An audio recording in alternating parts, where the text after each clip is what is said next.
ఖమ్మం జిల్లా BRS party కార్యాలయంలో MLC తాతా మధు మీడియా సమావేశం నిర్వహించారు. ఈ సందర్భంగా సీఎం కేసీఆర్ దశాబ్దాలుగా తెలంగాణ ప్రజల ఆకాంక్షలు నెరవేర్చి చావు నోట్లో తలపెట్టి తెలంగాణ రాష్ట్రాన్ని తీసుకొచ్చారన్నారు. కేసీఆర్ ను చూసి రాజకీయ ప్రత్యర్థులకు గుండెల్లో రైళ్లు పరిగెడుతున్నాయన్నారు. దేశవ్యాప్తంగా ఇతర రాజకీయ పార్టీలు సీఎం కేసీఆర్ ను ఓడించేందుకు ప్రయత్నం చేస్తున్నారన్నారు. సీఎం కేసీఆర్ ను రాజకీయంగా వ్యక్తిగతంగా దెబ్బతీసేందుకు ఎంతో మంది ప్రయత్నం చేశారని, ఢిల్లీ నుండి కుట్రలు జరుగుతున్నాయని, వారికి ఇక్కడ పొంగిలేటి శ్రీనివాసరెడ్డి సహకరిస్తున్నాడని ఆరోపించారు.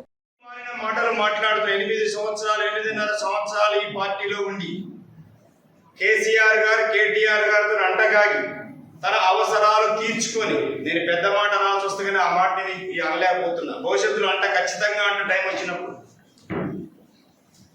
కానీ కేసీఆర్ గారికి ఆయన వేల కోట్ల రూపాయల కప్పం కట్టాడు. నీకు సిగ్గుండాలని మాట్లాడటానికి, నీ నైజమే కప్పం కట్టడం, నీ యొక్క ఆర్థిక మూలాలే అది. నేను చెప్తున్నా ఈరోజు బాజాప్తుగా, నువ్వు నారాయణపురంలో స్టార్ట్ అయిన దగ్గర నుంచి ఈ రోజు వరకు నువ్వు చేసిన దందాలు మొత్తం కూడా బయటపడే రోజు వస్తుంది. నీకు రాజశేఖర రెడ్డి గారు ముఖ్యమంత్రిగా ఉన్నప్పుడు నాగార్జున సాగర్ లెఫ్ట్ కెనాల్లో నువ్వు సిమెంట్ పోసావా, బూడిద పోసావా? ఆ రోజు నీకు సహకరించినటువంటి అధికారులు ఎవరు మాకు తెలియదా? టైం వచ్చినప్పుడు వాళ్ళందరి పేర్లు బయట పెడతావు. వాళ్ళకు నువ్వు ఏ రాజకీయ ఆర్థిక లబ్ధి చేకూర్చావో ఖమ్మం జిల్లా గడ్డ మీద నుంచే ప్రూఫ్తో సహా చెప్తావు.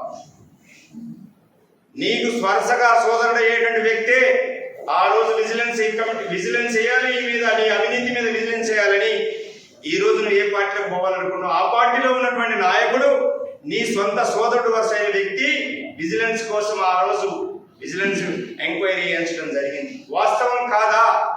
వాస్తవం కాదని చెప్పు, ఈరోజు బయట పెడతావు ఆ విషయాలు. కేసీఆర్ నీ దగ్గర కప్పం తీసుకునే స్థాయిలో ఉన్నాడు.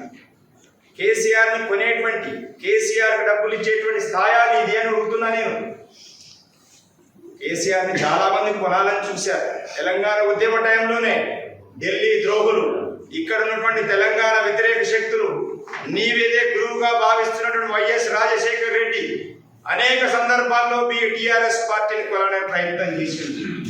ప్రయత్నం సఫలం కాకపోగా పార్టీని ఆ రోజు అడ్డంగా చీల్చినటువంటి వ్యక్తి వైఎస్ రాజశేఖర రెడ్డి, నీ రాజకీయ గురువు, నీ ఆర్థిక గురువు.